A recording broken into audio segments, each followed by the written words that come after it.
प्यारे विद्यार्थियों नमस्कार। मैं प्रभु दयाल हंस, प्रवक्ता हिंदी, राजकीय वरिष्ठ माध्यमिक विद्यालय होडल, जिला पलवल से एक बार फिर आपके बीच उपस्थित हूं और आज हम लेकर के आए हैं कक्षा 10वीं के गद्य खंड से, क्षितिज भाग 2 के गद्य खंड से, और पाठ का नाम है लखनवी अंदाज। पाठ का नाम है लखनवी अंदाज, जिसे लिखा है यशपाल जी ने। प्रसिद्ध लेखक है यशपाल जी और क्रांतिकारी रहे हैं। सबसे पहले मैं आपको बता दूं, जिन विद्यार्थियों ने हिंदी संक्रांति के फेसबुक पेज को फॉलो नहीं किया है, सब्सक्राइब नहीं किया है, लाइक नहीं किया है, तो सबसे पहले वो लोग इसे लाइक कर लें, क्योंकि जब भी हम हिंदी संक्रांति के इस मंच पर कोई लाइव कक्षा लेकर के आते हैं, आपके पाठ्यक्रम के किसी कवि या लेखक को सीधा संवाद में लेकर आते हैं, तो ये सारी चीजें आपको तुरंत इसका मैसेज, एक सूचना आपको पहुंच जाएगी यदि आपने हिंदी संक्रांति के फेसबुक पेज को लाइक कर रखा है। तो अभी कुछ बच्चे जुड़े हैं, सूरज जयनारायण शर्मा, तो कई बच्चे जुड़े हैं और हम थोड़ा सा इंतजार करेंगे। इस बीच में आपको एक चीज और भी बता देता हूँ, उससे ये स्पष्ट हो जाएगा कि किस तरह की चीजें हम हिंदी संक्रांति के इस मंच पर आपके लिए प्रस्तुत करते रहते हैं। आप जितना इस पर ध्यान देंगे, जितना इससे जुड़ेंगे, उतना आपको लाभ होगा। 10 तारीख को हम आपके लिए लेकर के आ रहे हैं 10वीं और 12वीं दोनों कक्षाओं के लिए काव्यखंड और गद्य खंड, 10वीं का भी और 12वीं का भी। ये हमने लाइव कक्षाओं में करवा दिया है। डॉक्टर हरपाल जी और मैंने दोनों ने मिलकर 10वीं और 12वीं के काव्य खंड और गद्य खंड को लाइव कक्षाओं में पढ़ाया है, उनके प्रश्न उत्तर करवाए हैं। और इसलिए अब आपका नंबर है, आपकी टर्न है। आप 10 तारीख को जो परीक्षा ऑनलाइन गूगल फॉर्म के माध्यम से हम लोग लेंगे, उस कक्षा में आप जुड़ें और जुड़ करके निश्चित रूप से आपको लाभ होगा। हमारे जो एग्जाम है उनमें 50% वस्तुनिष्ठ प्रश्न आने हैं, एक एक नंबर के प्रश्न आने हैं। तो ये जो हमारा प्रयास है, ये आपको उन प्रश्नों को हल करने में मदद करेगा। तो प्यारे विद्यार्थियों, आइए चलते हैं लखनवी अंदाज की ओर, जिसे लिखा है यशपाल जी ने। और पाठ पढ़ने से पहले यशपाल जी के बारे में मैं कुछ चीजें आपको बता देता हूं। यशपाल जी का जन्म 1903 में पंजाब के फिरोजपुर नामक स्थान पर हुआ। फिरोजपुर जिला भी है, फिरोजपुर छावनी नामक जगह पर इनका जन्म हुआ। और प्रारंभिक शिक्षा इन्होंने कांगड़ा में ग्रहण की। उसके बाद लाहौर के नेशनल कॉलेज से इन्होंने बीए किया। वहां उनका परिचय भगत सिंह और सुखदेव से हुआ और इस परिचय के कारण ही उनका जुड़ाव क्रांतिकारी धारा के जो लोग थे, जो व्यक्तित्व उस समय काम कर रहे थे, उन सभी से इनका जुड़ाव हुआ। और इस स्वाधीनता संग्राम के दौरान, क्रांतिकारी गतिविधियों के दौरान इन्हें कई बार जेल भी जाना पड़ा। तो यशपाल जी का निधन 1976 ईस्वी में हुआ। 1903 में जन्म हुआ, 1976 ईस्वी में इनकी मृत्यु हुई। तो इस तरह की चीजें यशपाल जी ने अपने साहित्य में प्रस्तुत की हैं, जो एक बड़ा गहरा प्रभाव डालती है। यशपाल जी की कहानियां भी आप पढ़ेंगे तो निश्चित रूप से वो बड़ी मर्मस्पर्शी कहानियां हैं। मैं तो कई कहानियों को याद करता हूँ। मकरील जैसी उनकी बड़ी अच्छी कहानी है, बड़ी बहुत मर्मभेदी कहानी है। यशपाल की रचनाओं में आम आदमी के सरोकारों की उपस्थिति है। आम आदमी के हित की बात करते हैं, उसके कल्याण की बात करते हैं। वे यथार्थवादी शैली के विशिष्ट रचनाकार हैं। सामाजिक विषमता, राजनैतिक पाखंड और रूढ़ियों के खिलाफ उनकी रचनाएं बड़ी मुखर हैं। इन चीजों पर उनकी रचनाएं बात करती हैं। सामाजिक विषमता, राजनीतिक पाखंड, रूढ़ियां। उनके कहानी संग्रह में ज्ञानदान, तर्क का तूफान, पिंजरे की उड़ान, फूलों का कुर्ता आदि उल्लेखनीय हैं। और उनका लिखा हुआ झूठा सच नाम से एक जो उपन्यास रहा भारत विभाजन पर, वो उपन्यास बड़ा महत्वपूर्ण दस्तावेज माना जाता है। अमिता, दिव्या, पार्टी कामरेड, दादा कामरेड, मेरी तेरी उसकी बात, ये उनके अन्य उपन्यास हैं। भाषा के मामले में यशपाल जी बड़ा प्रभाव छोड़ते हैं। बहुत स्वाभाविकता और सजीवता उनकी रचनाओं में दिखाई देती है। यूं तो यशपाल जी ने लखनवी अंदाज, जो ये व्यंग्य रचना है, यह साबित करने के लिए लिखा था कि बिना कथ्य के कहानी नहीं लिखी जा सकती, परंतु एक स्वतंत्र रचना के रूप में इस रचना को पढ़ा जा सकता है। कहने का तात्पर्य है, ये रचना जब लिखी गई तो नई कहानी जो लिखी जा रही थी, उस नई कहानी पर व्यंग्य इन्होंने किया था कि नई कहानी में उल जुलूल लोग कुछ भी लिख देते हैं, तो ऐसे कैसे काम चलेगा, ऐसे नहीं चलना है। आप एक व्यवस्था के तहत कहानियां लिखिए, बिना कोई घटनाक्रम, बिना कोई कथानक लिए आप कहानी लिख रहे हैं। तो इस बात पर व्यंग्य करते हुए यशपाल जी ने बात शुरू की थी। इस व्यंग्य रचना को स्वतंत्र रूप से भी आप पढ़ सकते हैं। तो ये निश्चित रूप से एक बड़ी महत्वपूर्ण रचना है। इस रचना के माध्यम से यशपाल जी उन लोगों पर, उन कहानीकारों पर व्यंग्य करते हैं जिन कहानीकारों ने नई कहानी को बिना किसी कथानक, बिना किसी घटनाक्रम के और प्रस्तुत करने की परंपरा चला दी। तो प्यारे विद्यार्थियों, यशपाल उस पतनशील सामंती वर्ग पर कटाक्ष करते हैं जो वास्तविकता से बेखबर है, एक बनावटी जीवन शैली का आदी है। हम ये कह सकते हैं कि आज के समय में भी ऐसे ही पतनशील सामंती हमें दिख जाते हैं। ये परजीवी संस्कृति है जो दूसरों पर निर्भर करती है, दूसरों की कमाई पर अपना जीवन यापन करती है। तो आइए हम चलते हैं स्लाइड शो की ओर और आपको दिखाते हैं कि यशपाल जी किस तरह से अपनी बात आगे बढ़ाते हैं।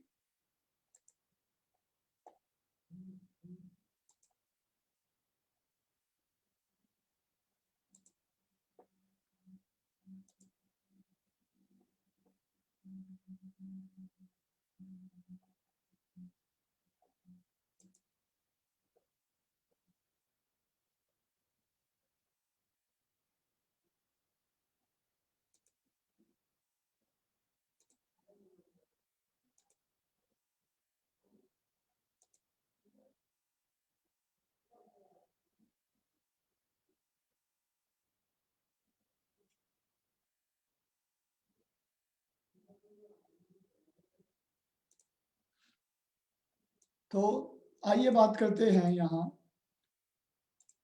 यशपाल जी और उनकी कहानी लखनवी अंदाज के बारे में। ये इनकी एक व्यंग्य रचना है, तो इस पर बात करना अति आवश्यक है। कक्षा 10वीं हिंदी क्षितिज भाग 2 गद्य खंड में लखनवी अंदाज, जिसे लिखा है यशपाल जी ने, और प्रस्तुति प्रभुदयाल हंस।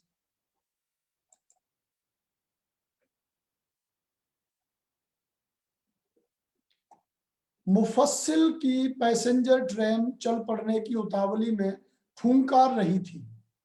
मुफस्सिल, मुफस्सिल से तात्पर्य है केंद्रस्थ नगर, एक ऐसा स्थान जो नगर के केंद्र में हो, उसे मुफस्सिल कहा गया है। तो कोई ट्रेन है, पैसेंजर ट्रेन है, वो नगर के बीचों बीच किसी जगह पर चल पड़ने के लिए तैयार थी और उतावली में, मानी जल्दबाजी में, फुंकार रही थी, आवाज कर रही थी, उसकी आवाज आ रही थी। आराम से सेकंड क्लास में जाने के लिए दाम अधिक लगते हैं। अब लेखक कहते हैं कि सेकंड क्लास में यदि किसी को जाना हो तो वहां थोड़ा पैसे ज्यादा लगते हैं। दूर तो जाना नहीं था, नजदीक ही जाना था। भीड़ से बचकर एकांत में नई कहानी के संबंध में सोच सकने और खिड़की से प्राकृतिक दृश्य देख सकने के लिए टिकट सेकंड क्लास का ही ले लिया। यशपाल जी बात करते हैं कि सेकंड क्लास में जो टिकट है उसका पैसा ज्यादा लगता है और इसलिए वहां भीड़ भी कम रहती है। तो यदि वो सेकंड क्लास के बजाय किसी अन्य में जाते तो वहां भीड़ ज्यादा रहती, सामान्य कोच में बैठते तो ज्यादा भीड़ रहती और इस वजह से सीट भी नहीं मिल पाती और खिड़की से झांकने की तो नौबत ही नहीं आती। तो ये कहते हैं कि ज्यादा दूर नहीं जाना था, सेकंड क्लास में बैठे, टिकट का दाम थोड़ा ज्यादा दिया, भीड़ कम होती और नई कहानी पे हम सोच भी सकते थे, इसलिए सेकंड क्लास का टिकट ले लिया। अब ये प्रश्न के लिहाज से भी आपको याद रखना है, एक तो वे पैसेंजर में जा रहे थे, दूसरा सेकंड क्लास का टिकट लिए हुए थे, चौथा नई कहानी पे सोचना और प्राकृतिक दृश्य देखने की उनकी इच्छा थी, इसलिए उन्होंने सेकंड क्लास में बैठे हो। गाड़ी छूट रही थी, सेकंड क्लास के एक छोटे डिब्बे को खाली समझकर जरा दौड़कर उसमें चढ़ गए। अनुमान के प्रतिकूल डिब्बा निर्जन नहीं था। अनुमान तो यह था कि डिब्बा निर्जन मिलेगा, खाली मिलेगा, परंतु ये बात प्रतिकूल निकली, उल्टी निकली। हमने तो सोचा था डिब्बा खाली होगा, लेकिन डिब्बा निर्जन नहीं था, उसमें व्यक्ति थे। निर्जन से तात्पर्य होता है बिना आदमियों का, तो सुनसान नहीं था, उसमें व्यक्ति एक उन्हें मिल गया। एक बर्थ पर लखनऊ की नवाबी नस्ल के एक सफेद पोश सज्जन बहुत सुविधा से पालथी मारे हुए बैठे थे। तो एक सफेद पोश से तात्पर्य क्या है? भद्र पुरुष, एक पढ़ा लिखा संभ्रांत व्यक्ति वहां दिखाई दिया। और वो कैसे लग रहे थे? लखनऊ की नवाबी नस्ल के। नवाबी नस्ल से तात्पर्य लखनऊ के जो नवाब हैं, जो दिखावे में विश्वास करते थे, बनावटीपन उनमें रहता था, तो इस तरह का एक आदमी उन्हें वहां बड़ी सुविधा से पालती मारे हुए बैठा दिखाई दिया। उसके सामने दो ताजे चिकने खीरे तौलिए पर रखे थे, दो ताजे चिकने खीरे। अब उन्होंने सामने क्या रखा हुआ था? तौलिए पर खीरे रखे हुए थे। कई बार प्रश्न ये भी आ जाता है कि खीरों को कहाँ रखा हुआ था, तो ये ध्यान रखें, उन्होंने दो ताजे चिकने खीरे तौलिए पर रखे थे। डिब्बे में हमारे सहसा कूद जाने से सज्जन की आंखों में एकांत चिंतन में विघ्न का असंतोष दिखाई दिया। डिब्बे में अचानक से हम आ गए तो सज्जन को भी ये उम्मीद नहीं रही होगी कि यहाँ कोई आ जाएगा, लेकिन हम पहुंच गए, तो इस वजह से उन्हें ऐसा लगा कि उनके एकांत चिंतन में मुसीबत आ गई हो, विघ्न पड़ गया हो, बाधा उत्पन्न हो गई हो। तो वो चीज उनके चेहरे से दिखाई दी। सोचा हो सकता है यह भी कहानी की सूझ की चिंता में हो।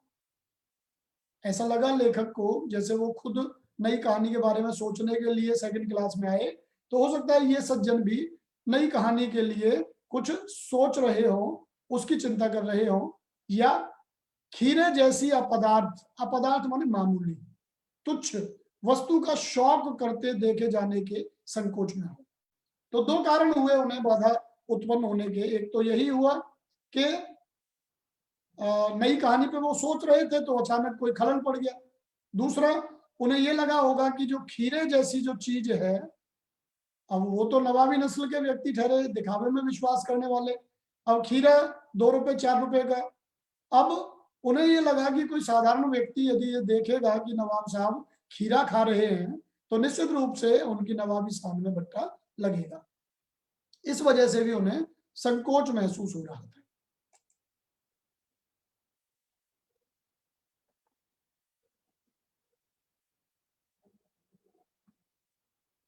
नवाब साहब ने संगति के लिए उत्साह नहीं दिखाया। हमने भी उनके सामने की बर्थ पर बैठकर आत्मसम्मान में आंखें चुरा ली। नवाब साहब ने संगति के लिए, जैसे एक सम्रांत व्यक्ति को करना चाहिए, थोड़ी सभ्यता यही होती है कि कोई अचानक आया है तो थोड़ा सा जगह की ओर इशारा करे कि बैठिए, थोड़ा चेहरे पे अपनेपन का सा भाव आए, मिलनसार होने का भाव आए, लेकिन ऐसा कोई भाव उनके चेहरे पे दिखाई नहीं दिया। हमने भी उनके सामने की बर्थ पर बैठकर आत्मसम्मान में आंखें चुरा ली, आंखें नीची कर ली, उनसे आंखें हटा ली। ठाली बैठे मतलब कोई काम नहीं है, खाली बैठे हैं, कल्पना करते रहने की पुरानी आदत है। लेखक कहते हैं अपने बारे में कि जब वो खाली हो, कोई काम ना हो, तो कल्पना करते रहना उनकी आदत में है। नवाब साहब की असुविधा और संकोच के कारण का अनुमान करने लगे। नवाब साहब की असुविधा का और संकोच का, कि भाई उन्हें असुविधा क्यों हुई और वो जो संकोची भाव दिखा रहे हैं, ऐसा क्यों हुआ। संभव है नवाब साहब ने बिल्कुल अकेले यात्रा कर सकने के अनुमान में और किफायत के विचार से सेकंड क्लास का टिकट खरीद लिया हो, और अब गवारा ना हो कि शहर का कोई सफेद पोश उन्हें मंजिले दर्जे में सफर करता देखे। अब यहाँ देखिए, वो अनुमान लगा रहे हैं कि संभव है नवाब साहब ने बिल्कुल अकेले यात्रा कर सकने के अनुमान में। एक तो ये बिल्कुल अकेले यात्रा करेंगे, और दूसरी किफायत, बचत के लिहाज से उन्हें फर्स्ट क्लास में खरीदना चाहिए था, लेकिन वह पैसा बहुत ज्यादा लगता। अब क्योंकि वो अकेले थे, किसी को दिखाना नहीं था, किफायत भी हो जाती, और इसलिए उन्होंने सेकंड क्लास का टिकट खरीद लिया होगा।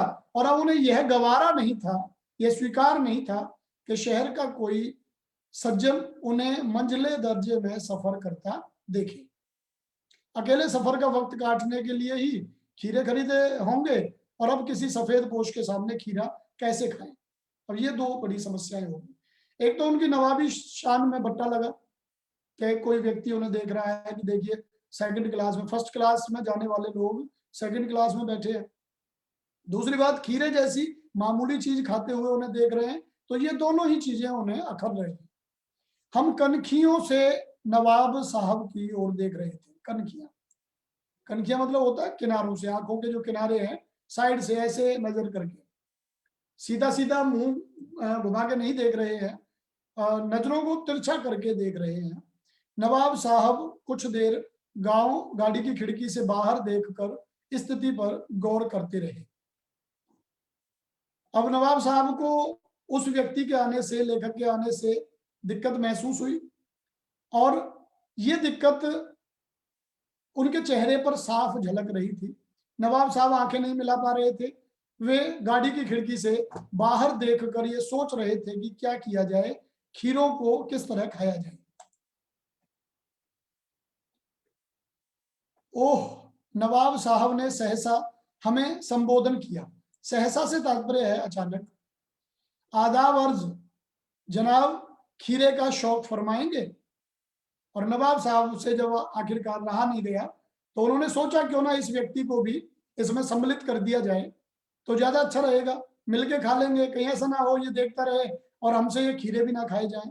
तो उन्होंने लेखक को संबोधित किया कि आदाब अर्ज, सलाम किया उनको, और आइए, क्या आप खीरे का शौक फरमाएंगे, क्या खीरा खाना पसंद करेंगे। नवाब साहब का सहसा भाव परिवर्तन अच्छा नहीं लगा। अब तक तो वो नजरें चुरा रहे थे, और अब अचानक ये लगा कि यार ये अचानक कैसे हमें टोक लिया इन्होंने, भांप लिया।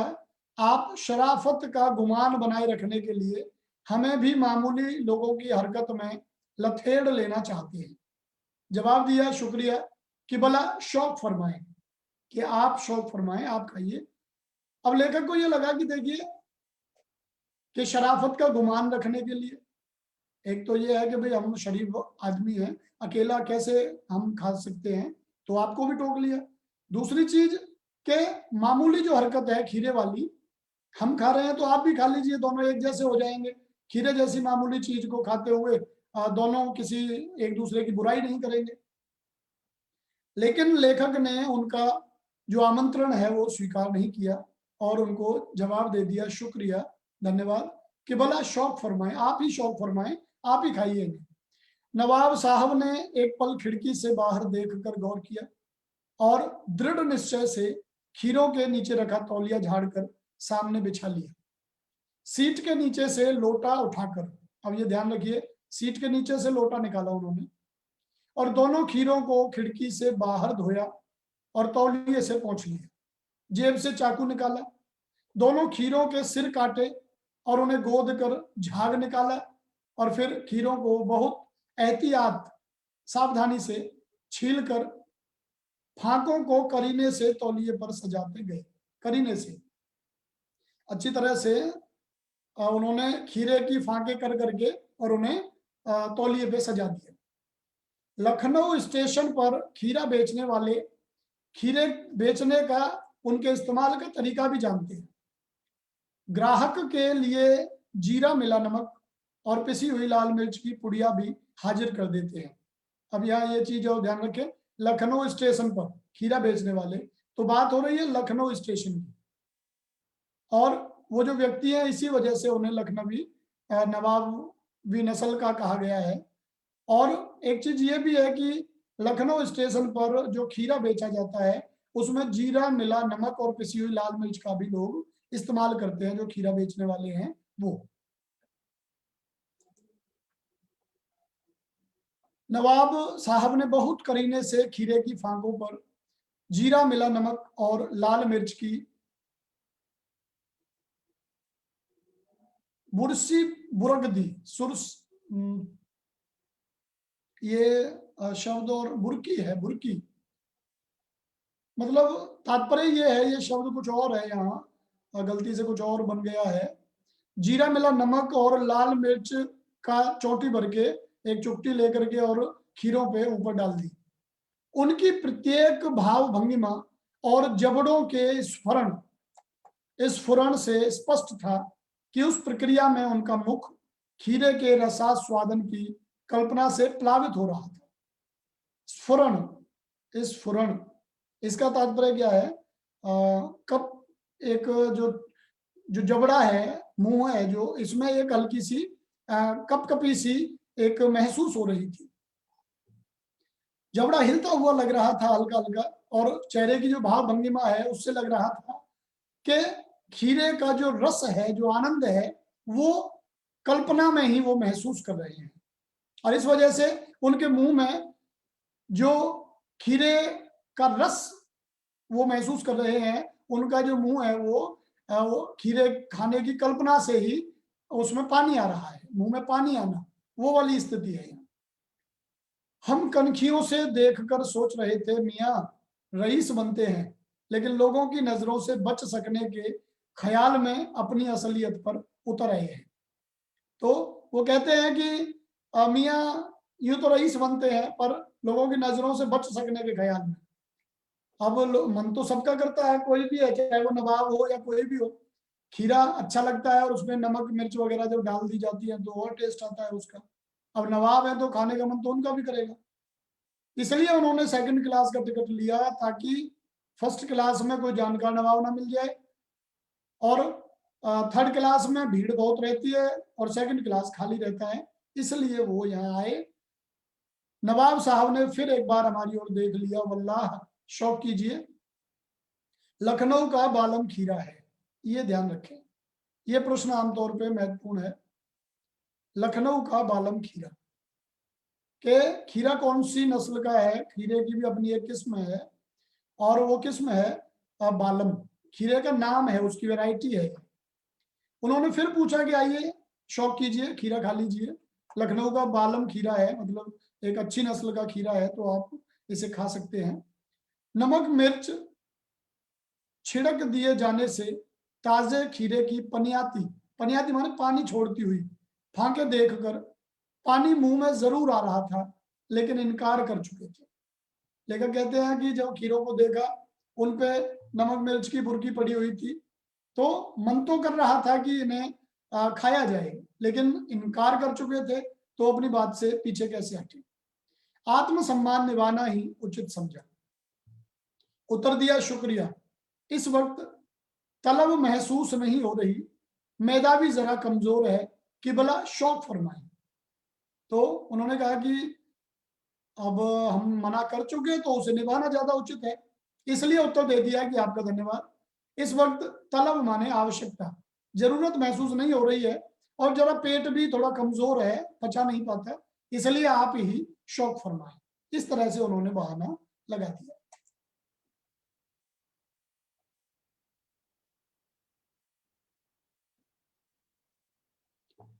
नवाब साहब ने सतृष्ण आंखों से नमक मिर्च के संयोग से चमकती खीरे की फांकों की ओर देखा। खिड़की के बाहर देखकर दीर्घ निश्वास लिया, निश्वास, सांस ली। खीरे की एक फांक उठाकर होठों तक ले गए, फांक को सूंघा, स्वाद के आनंद में पलकें मूंद गई। मुंह में भर आए पानी का घूंट गले से उतर गया। तब नवाब साहब ने फांक को खिड़की से बाहर छोड़ दिया। नवाब साहब खीरे की फांकों को नाक के पास ले जाकर वासना से रसास्वादन कर खिड़की के बाहर फेंकते गए। नवाब ने सतृष्ण आंखों से, ये ध्यान रखें, बहुत बार ये प्रश्न आता है कि उन्होंने कैसी आंखों से खीरे को देखा। तो सतृष्ण, जिनमें तृष्णा हो, प्राप्त करने की इच्छा हो, लालच हो, ललक हो, ऐसी आंखों से उन्होंने देखा। और नमक और मिर्च का जो संयोग है उससे चमकती हुई खीरे की जो फांके हैं वो उन्हें बड़ी आकर्षित कर रही थी। खिड़की के बाहर देखकर उन्होंने दीर्घ निश्वास लिया। अब मन तो था कि खाया जाए, पर यह व्यक्ति जो बैठा है इसके आगे कैसे खाया जाए, इसलिए उन्होंने कोई बात सोची और गहरा सांस लिया। खीरे की एक फांक उठाकर होठों तक ले गए। फांक को उठाया और ऐसे होठों तक ले गए।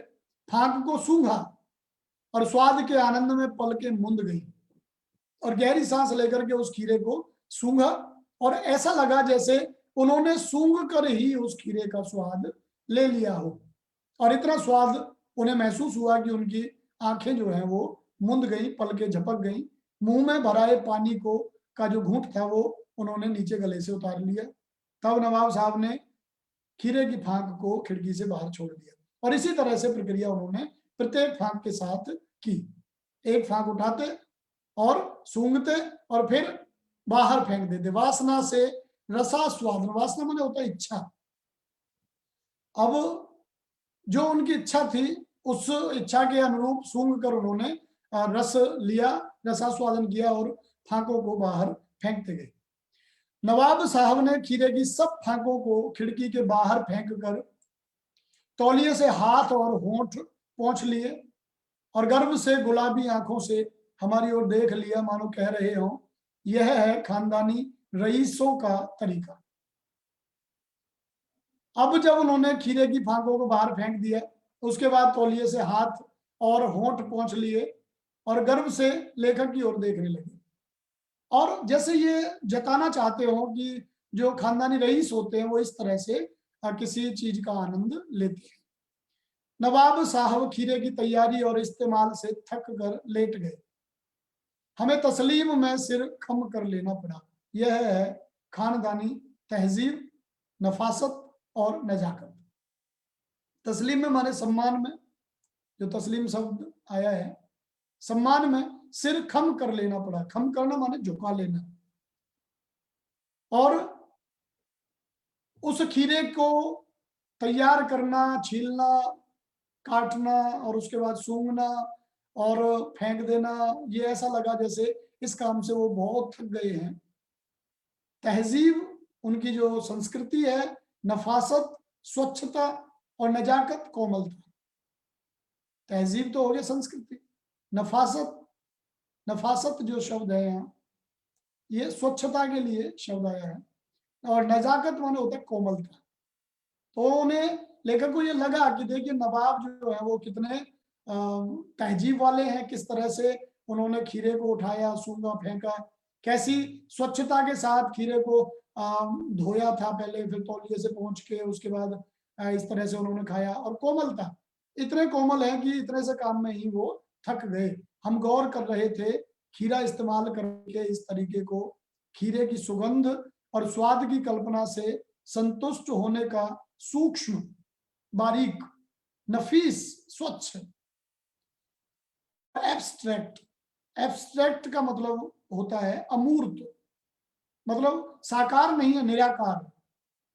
तरीका जरूर कहा जा सकता है कि लोग सुगंध और स्वाद की कल्पना करके ही खीरे का आनंद लें, तो ये बड़ा बारीक तरीका है, अमूर्त तरीका है। परंतु क्या ऐसे तरीके से उदर की तृप्ति हो सकती है? वो कहते हैं कि क्या सूंघ कर जो हमारे उदर में, हमारे पेट में जो भूख उठती है, क्या ऐसे सूंघ कर वह भूख मिट सकती है? ये जो बाद में जो पंक्ति आई है, ये पंक्ति नई कहानी को लेकर के आई है। जैसा हम शुरू में आपको बता रहे थे, नई कहानी को लेकर के ये पूरी रचना लिखी गई। नई कहानी जब शुरू हुई तो उस कहानी में लेखक जिस तरह की रचनाएं लिख रहे थे उनमें कथानक नहीं था, कथानक नहीं था, बस जैसा दिमाग में आ जाता उल्टा सीधा किसी विचार को ही मंथन करते हुए कहानी बना देते। तो लेखक वही संकेत करते हैं कि सुगंध और स्वाद की कल्पना से जैसे पेट की पूर्ति नहीं की जा सकती, ऐसे ही बिना कथानक के कहानी भी नहीं लिखी जा सकती। उसके लिए घटनाओं का होना, कथानक का होना अति आवश्यक है। नवाब साहब की ओर से भरे पेट के ऊंचे डकार का शब्द सुनाई दिया और नवाब साहब ने हमारी ओर देखकर कह दिया, खीरा लजीज होता है। खीरा जो है लजीज, लजीज माने स्वादिष्ट, परंतु होता है शकील। शकील माने होता है जो आराम से ना पचे, पचने में जो कठिनाई हो जिसको। तो नामुराद मैदे पर बोझ डाल देता है। नामुराद, नामुराद माने होता है जिस चीज की इच्छा ना हो उसे नामुराद कहते हैं। कि ये वैसे तो स्वादिष्ट होता है परंतु थोड़ा पचने में दिक्कत आती है और ये जो पेट पर पाचन क्रिया पर ये थोड़ा जोर डाल देता है, दबाव डाल देता है। ज्ञान चक्षु खुल गए। ज्ञान चक्षु जो हमारी ज्ञान की आंखें हैं, दिव्य जो आंखें हैं, हमारे जो सिक्स्थ सेंस है एक तरह से, वो लेखक कहते हैं कि खुल गई और हमने पहचान लिया ये है नई कहानी के लेखक। उन्होंने खीरे को खाया नहीं, सूंघा मात्र, लेकिन उसके बाद भी भरे पेट के ऊंचे डकार का शब्द, ये है दिखावा। जब पेट में कुछ गया ही नहीं तो किस तरह से भरे पेट का आभास वो करा रहे हैं और इतनी लंबी डकार जो मार रहे हैं। तो उन चीजों से लगता है कि ये नई कहानी के लेखक हैं जो बिना सिर पैर की कहानियां लिख रहे हैं। कहानी जिसमें कथानक हो ऐसी कहानियां नई कहानी में दिखाई नहीं देती, तो उस पर व्यंग्य लेखक करते हैं। खीरे की सुगंध और स्वाद की कल्पना से पेट भर जाने का डकार आ सकता है, तो बिना विचार, घटना और पात्रों के लेखक की इच्छा मात्र से नई कहानी क्यों नहीं बन सकती। अब घुमा करके फिर अब मूल बात पे लेखक ले आए हैं कि जब खीरे की सुगंध और स्वाद की कल्पना मात्र से पेट भर सकता है, तो बिना विचार, बिना घटना, बिना पात्रों के मात्र लेखक की इच्छा से नई कहानी क्यों नहीं बन सकती। जबकि कहानी तो बनती है अनुभव से। कहानी बनती है कि अचानक कोई विचार आपके दिमाग में आए, इच्छा मात्र से कहानी नहीं बनती। यदि कोई व्यक्ति इच्छा मात्र से कहानी बनाता है तो निश्चित रूप से वह कहानी के प्रति अन्याय करता है। तो प्यारे बच्चों, ये पाठ था लखनवी अंदाज।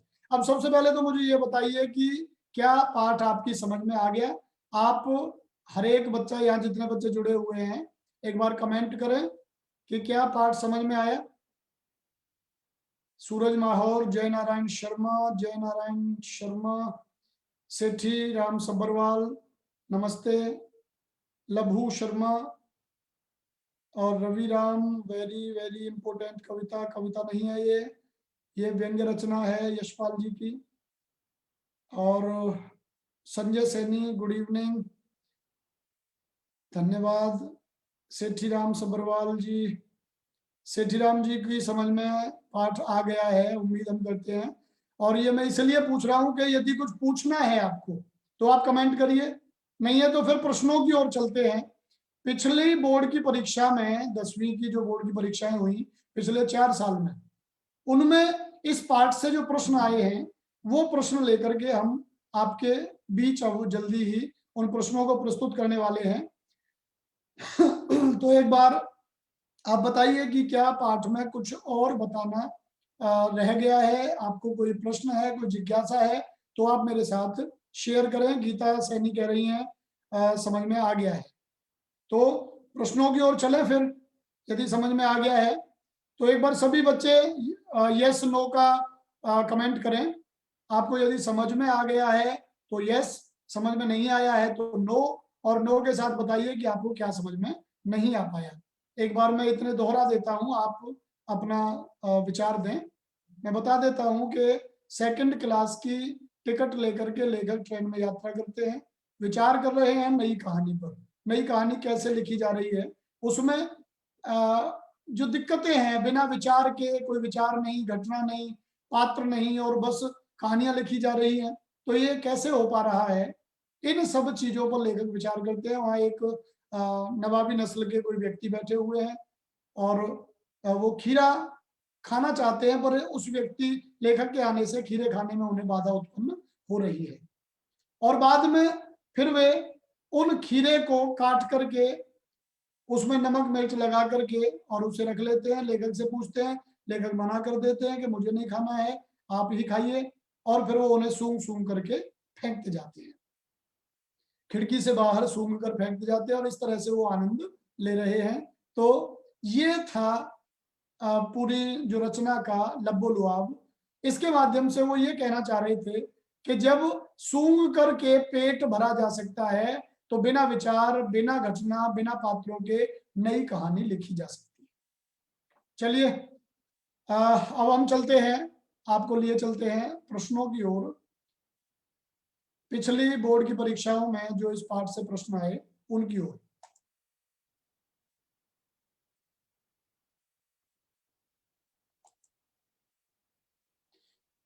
तो प्यारे विद्यार्थियों, आपका एक बार फिर स्वागत है कक्षा 10वीं हिंदी क्षितिज भाग 2 गद्य खंड, और पाठ का नाम लखनवी अंदाज, यशपाल जी ने लिखा है, और महत्वपूर्ण प्रश्नोत्तर आपके लिए प्रस्तुत है। प्रस्तुति प्रभुदयाल हंस। पहले प्रश्न की ओर बढ़ते हैं, आप तैयार हो जाइए।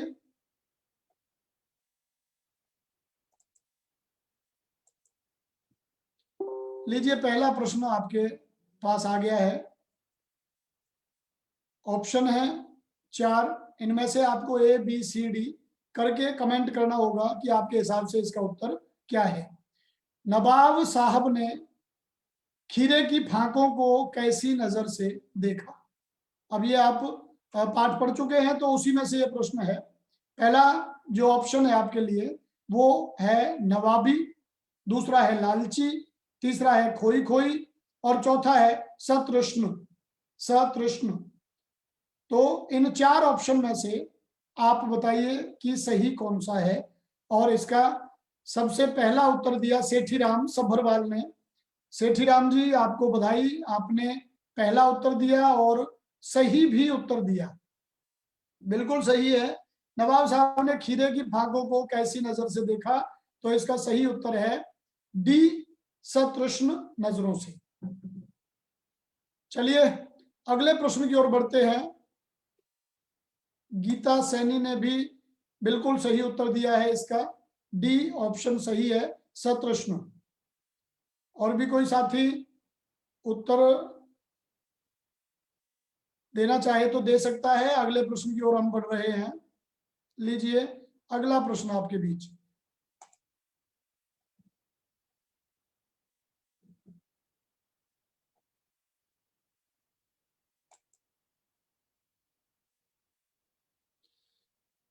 प्रश्न है दूसरा,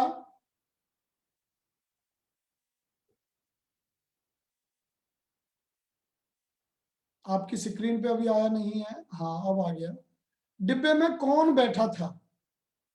दूसरा बड़ा आसान प्रश्न है। डिब्बे में कौन बैठा था? ए टिकट निरीक्षक, बी जेब कतरा, सी नवाबी नस्ल का व्यक्ति, डी सिपाही। और एक बार फिर से ये दोहरा रहा हूं मैं, ए टिकट निरीक्षक, बी जेब कतरा, सी नवाबी नस्ल का व्यक्ति, और डी सिपाही। और इसमें भी सेठीराम सभरवाल सबसे पहले उत्तर देने वालों में रहे। सबसे पहले आपका उत्तर आया है, ऑप्शन है सी, और इसके बाद गीता सैनी ने भी इसका सही उत्तर दिया है दूसरे नंबर पे। तो इसका सही उत्तर है सी, नवाबी नस्ल का व्यक्ति। तो बिल्कुल सही। अगले प्रश्न की ओर बढ़ते हैं। तीसरा प्रश्न आपके लिए।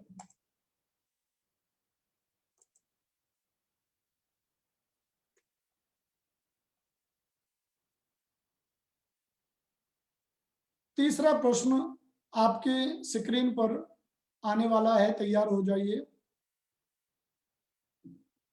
नवाब साहब ने खीरे की फांकों को खिड़की के बाहर क्यों फेंक दिया? नवाब साहब ने खीरे की फांकों को खिड़की के बाहर क्यों फेंक दिया? ये ऑप्शन देने से पहले ही उत्तर आ गया है। सेठी राम जी बधाई। गीता सैनी भी, दोनों हमारे जो विद्यार्थी जुड़े हुए हैं। उबैदुल्ला खान का भी सी। तो तीनों ने आपको बधाई, बिल्कुल सही उत्तर है। नवाब साहब ने खीरे की फांकों को खिड़की के बाहर इसलिए फेंक दिया क्योंकि उन्हें अपने रईसों का अंदाज दिखाना था।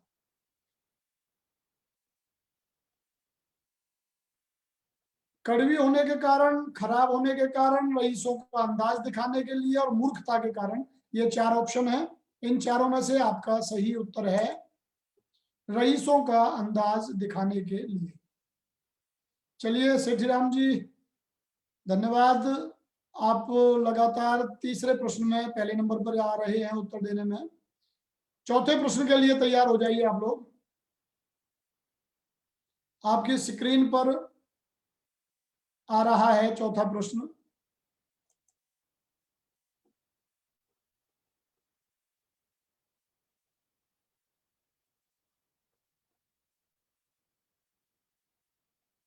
चौथे प्रश्न में भी आपने ए बी सी डी करके अपने उत्तर दर्ज करने हैं। स्क्रीन पे आपकी पे आ गया।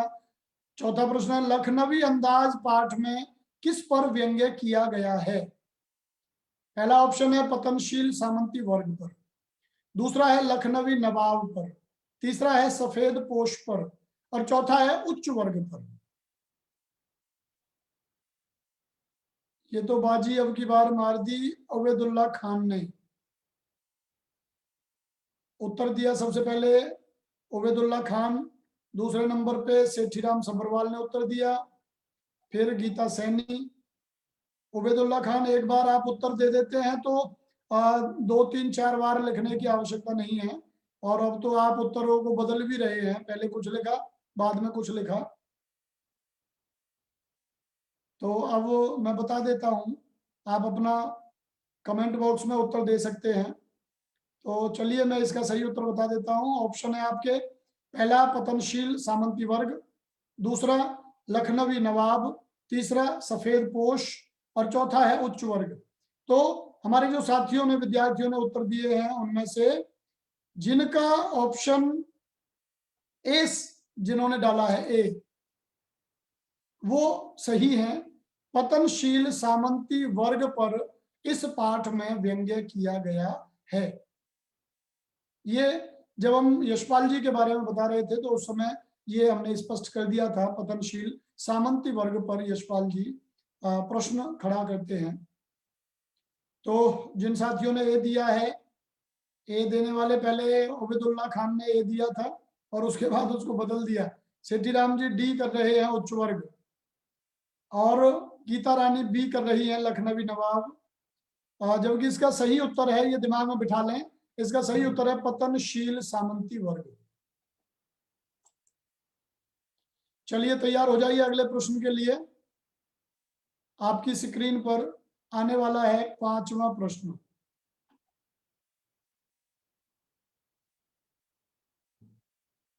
आपकी स्क्रीन पर पांचवा प्रश्न आ गया। नवाब साहब से जुड़ा खीरे का प्रसंग किस रेलवे स्टेशन का है? नवाब साहब से जुड़ा हुआ ये प्रसंग है, जो खीरे वाले, खीरे खाने इत्यादि का। तो ये किससे जुड़ा हुआ है? सबसे पहला कानपुर ऑप्शन, दूसरा इलाहाबाद, तीसरा लखनऊ, और चौथा बनारस। कानपुर, इलाहाबाद, लखनऊ, बनारस। तो ये सबसे पहले उत्तर दिया इसका सेठीराम सब्बरवाल ने, और उसके बाद गीता सैनी, उबैदुल्ला खान, राधे श्याम जी भी जुड़ गए हैं, उन्होंने भी अपना उत्तर दे दिया है। और अब मैं बता देता हूं आप लोगों ने क्या किया, मिला लीजिए। ऑप्शन है कानपुर, इलाहाबाद, लखनऊ, बनारस। तो इसका सही उत्तर है, ये देखिए कंप्यूटर बताएगा आपको क्या है, सी, लखनऊ। लखनऊ इसका सही उत्तर है। ये बीच में आया भी था कि लखनऊ के जो खीरे बेचने वाले हैं वो नमक इत्यादि की बुर्की रखते हैं, और वो जिक्र आया था। तो ये लखनऊ रेलवे स्टेशन की बात है। तो चलिए छठे प्रश्न की ओर बढ़ते हैं। तैयार हो जाइए आप लोग। छठवां प्रश्न आपके लिए आ रहा है। जिन्होंने सी किया था, पांचवा प्रश्न वो सही है। छठा प्रश्न आपकी स्क्रीन पे, नवाबी नस्ल के सफेद पोश पालथी मारे बैठे थे। यहां सफेद पोश का अर्थ क्या है? पहला ऑप्शन, सफेद कपड़े पहने व्यक्ति। दूसरा, भद्र पुरुष। तीसरा, नवाब। चौथा, सफेद दाढ़ी वाला। नवाबी नस्ल के सफेद पोश पालथी मारे बैठे थे, तो यहां सफेद पोश का अर्थ क्या है? तो ये उत्तर आया, उबैदुल्ला खान ने बाजी मारी। उसके बाद सेठीराम सभरवाल, 2 का उत्तर आया है। आप गीता रानी का भी उत्तर आ गया, राधे श्याम का भी आ गया है। तो इन साथियों ने, विद्यार्थियों ने जो उत्तर दिया है उसे आप मिला लीजिए। ऑप्शन आपके पास 4 थे, सफेद कपड़े पहने व्यक्ति, भद्र पुरुष, नवाब, सफेद दाढ़ी वाला। तो इसका जो सही उत्तर है वो मिलाइए। कंप्यूटर बताएगा आपको क्या है सही उत्तर। मिला लीजिए, भद्र पुरुष। भद्र पुरुष से तात्पर्य क्या है? ऐसा व्यक्ति जो सभ्य दिखता हो, अच्छा खाना, अच्छा पहनना, अच्छा बोलचाल व्यवहार, ऐसा व्यक्ति जो पूरी तरह से सभ्य दिखता हो, उनके लिए भद्र पुरुष शब्द का इस्तेमाल होता है। अंग्रेजी में उसके लिए होता है जेंटलमैन। तो यहाँ जो सफेद पोश कहा गया है वो कहा गया जेंटलमैन को, हिंदी में है भद्र पुरुष। तो अपना उत्तर मिला लें, बी भद्र पुरुष। अगले प्रश्न की ओर हम बढ़ते हैं। 7वां प्रश्न आपके लिए आपकी स्क्रीन पर जल्दी ही आने वाला है। देखिए, हम देखेंगे कौन सबसे पहले इसका उत्तर देता है। लखनवी अंदाज पाठ के रचयिता कौन है? ये तो गलत होना ही नहीं चाहिए किसी का। लखनवी अंदाज पाठ के रचयिता कौन है?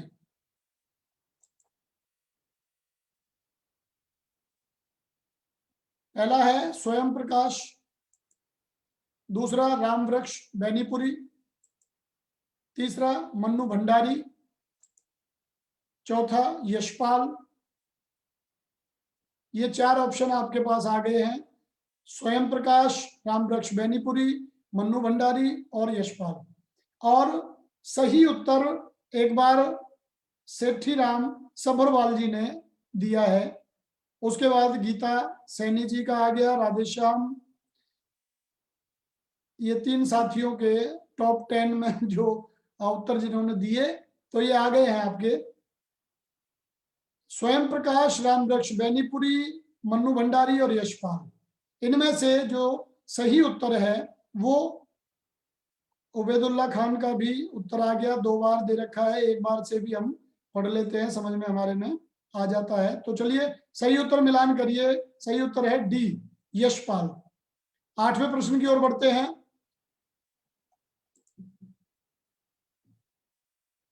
8वां प्रश्न आपके लिए, नवाब साहब ने खीरे का स्वाद कैसे प्राप्त किया? 8वां प्रश्न आपके बीच आ गया है।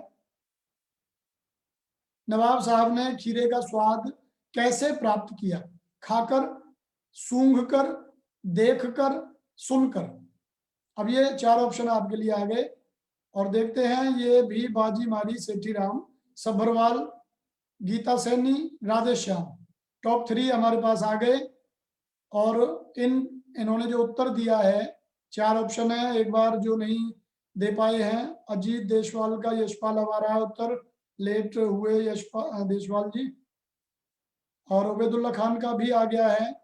तो जो 4 ऑप्शन है हमारे, खाकर, सूंघकर, देखकर, सुनकर, तो इसका सही उत्तर है बी, सूंघकर।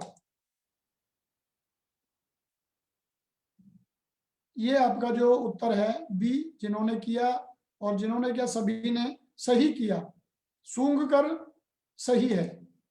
चलिए अगले प्रश्न की ओर बढ़ते हैं। अगला प्रश्न आपके लिए, सफेद पोश सज्जन ने खीरे कहाँ रखे हुए थे? सफेद पोश सज्जन है, उन्होंने खीरे कहाँ रखे हुए थे? अब ऑप्शन है तौलिया पर, अखबार पर, जेब में, लिफाफे में। ये 4 ऑप्शन आपके लिए हैं। तौलिया पर, अखबार पर, जेब में, लिफाफे पर। सेठी राम सब्बरवाल बधाई, राधेश्याम बधाई। आप दोनों पहले दूसरे नंबर पर, गीता सैनी तीसरे नंबर पर। टॉप 3 हो गया हमारा।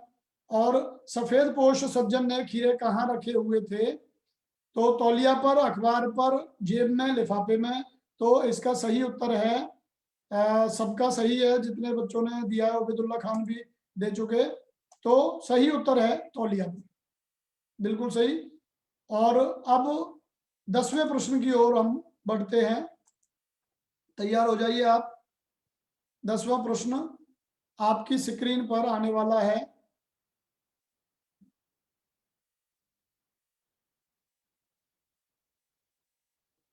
ये लॉयन गेमिंग विश्नोई क्या कहना चाह रहे हैं? दीक्षा से क्या तात्पर्य है?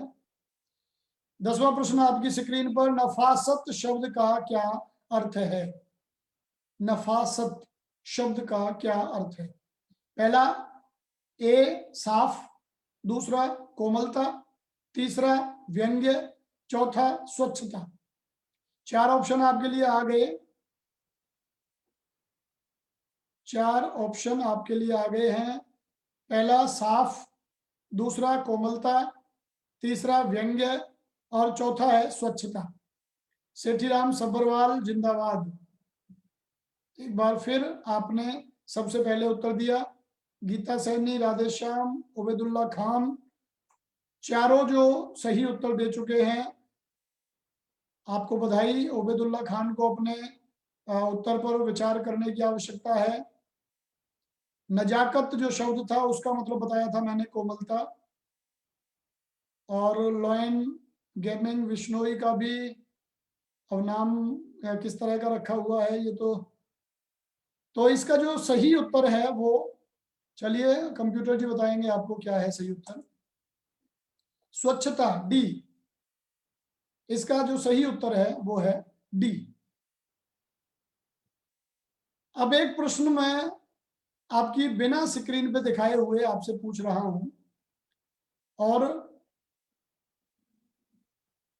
इसका उत्तर भी आपको बिना कोई ऑप्शन मांगे देना है। तो आप तैयार हैं?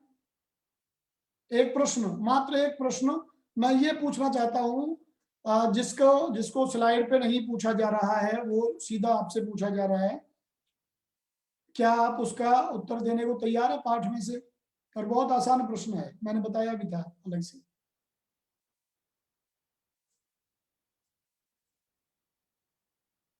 तो पूछो प्रश्न।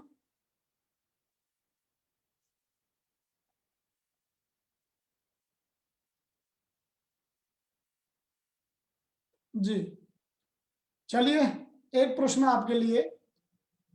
आप बताइए, खीरे की कौन सी किस्म का इसमें जिक्र किया गया है?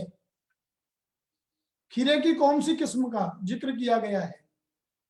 बस ये प्रश्न है, समझ जाइए और उत्तर दीजिए अपना। इस पाठ में खीरे की किस किस्म का जिक्र किया गया है? अपना उत्तर लिखिए। सबसे पहले कौन उत्तर दे रहा है?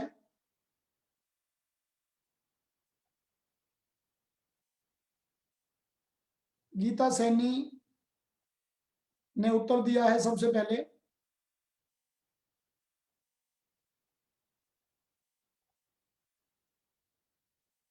किस किस्म का जिक्र किया गया है? खीरे की कौन सी किस्म का? उबैदुल्ला खान ने भी उत्तर दिया है, लेकिन सही उत्तर अब तक नहीं आया है। राधेश्याम भी कह रहे हैं लेकिन सही उत्तर नहीं आया है अभी भी।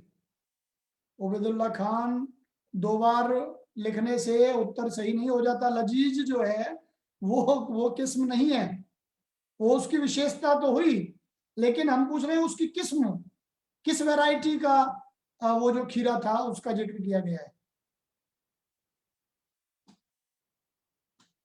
चलिए, मुझे लगता है कि आपके दिमाग से बात निकल गई है, मैं बता देता हूं।